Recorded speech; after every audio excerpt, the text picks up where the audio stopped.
baseball. But when this ceremony was finished, his uncle would be dead and gone. Forever. None of his strength, none of his compassion, none of his spirit would remain.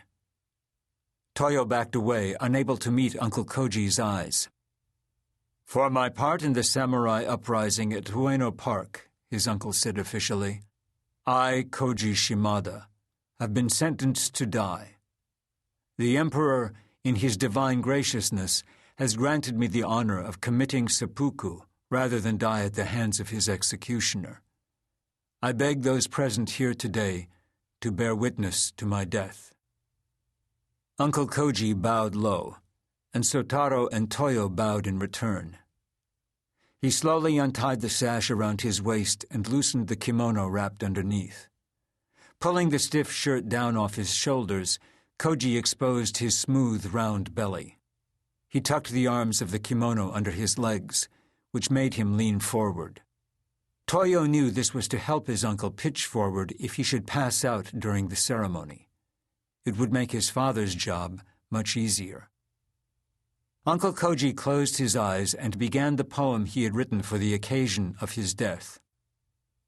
In the darkness after the earthquake, the flowers of Edo burn bright and fast, only to be replaced in the morning by the light of a new day. When he was finished, the samurai opened his eyes and put his hands on his stomach, almost as if he were saying goodbye to it.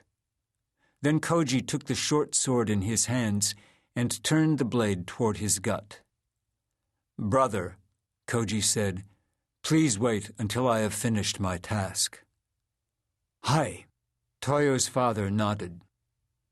Koji looked past Toyo then, past the little path to the shrine, past the line of trees that circled the clearing.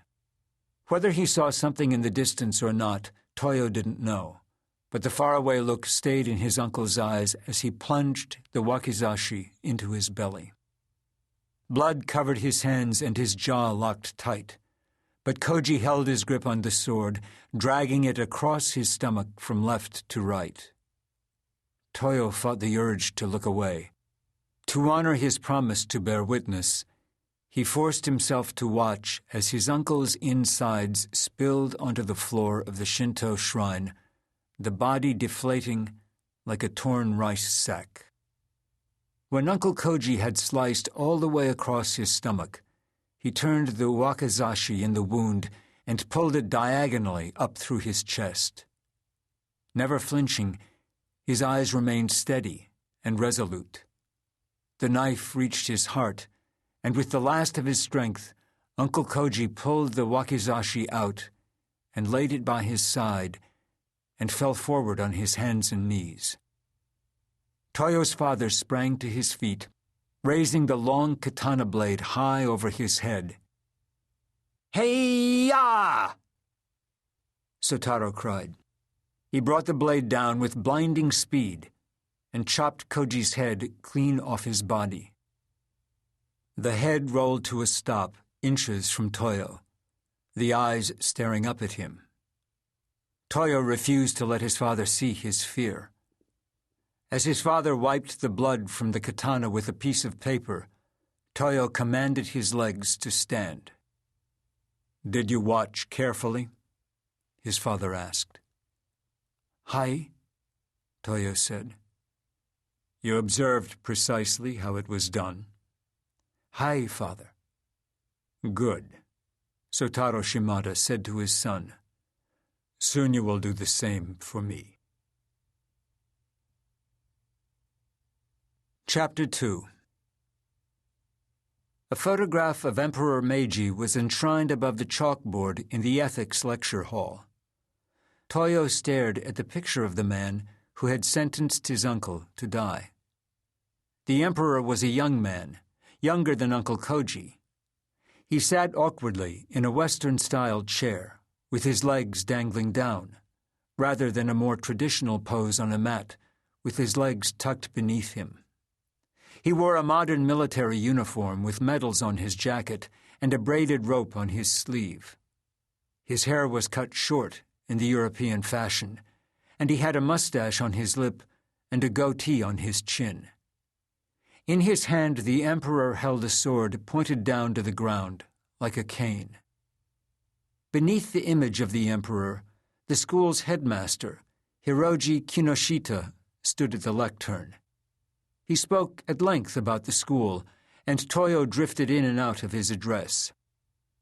First higher school, Ichiko as we call her, is the most elite of schools, Kinoshita was saying. For the next 3 years, we will be your family. Think of us, your educators, as your father, your fellow students as brothers. You will no longer have need of your mother, or of women at all. Ichiko is your mother now. Her classrooms and dormitories your world. The life you had is over. A new one begins today. I hope this new one ends soon, Futoshi whispered. I have to pee. Toyo glanced at his friend. Like Toyo and the other 900 or so boys standing at attention in the room, Futoshi wore the black uniform of Ichiko. It was a strange sight after seeing Futoshi in the familiar middle school uniform they had worn for so long, like they didn't yet belong here. Hi, me too, Toyo whispered back. Are you going to go out for the Besuboru team this afternoon? Futoshi asked. Hi, Toyo answered. I just hope they don't already have a shortstop. Will you do judo? Of course, Futoshi told him. I'm the best. Toyo smiled. Futoshi always thought he was the best at everything. He and Toyo were the only students from their middle school to pass the first higher entrance exam. 2 others had made it into 3rd higher, and one was starting 4th higher next week. The rest would attend business or vocational schools. Your uniforms, Kinoshita said, drawing Toyo's attention, mark you immediately as Japan's finest. Your black jacket and cap are symbols of excellence. You are to wear them with pride from the moment you rise in the morning until the moment your head touches your bedroll at night.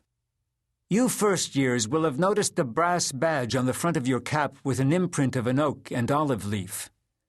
The oak leaf signifies Bu, the ancient way of the warrior.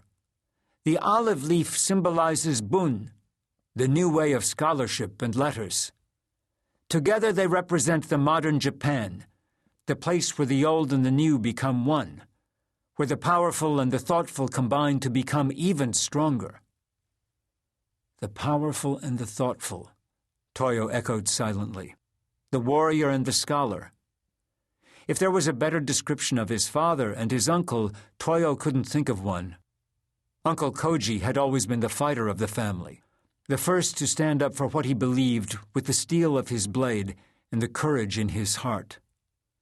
Sotaro was the scholar of the family.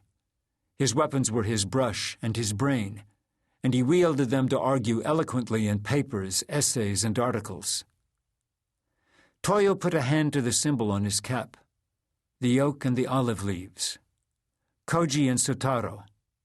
He looked again at the portrait of the emperor above Kinoshita's head. Had Meiji written the death order himself, or had some bureaucrat done it for him? Perhaps Koji had been nothing more than a single sheaf in a pile of papers stacked neatly on the emperor's new Western-style desk. For refusing to give up his swords, signed in pen and ink, but unread. What was it like? Futoshi whispered. Toyo blinked. For a moment, Toyo thought his friend had been reading his mind, but he knew Futoshi must have been wanting to ask him about it all day. It was awful, Toyo said quietly. Awful and beautiful.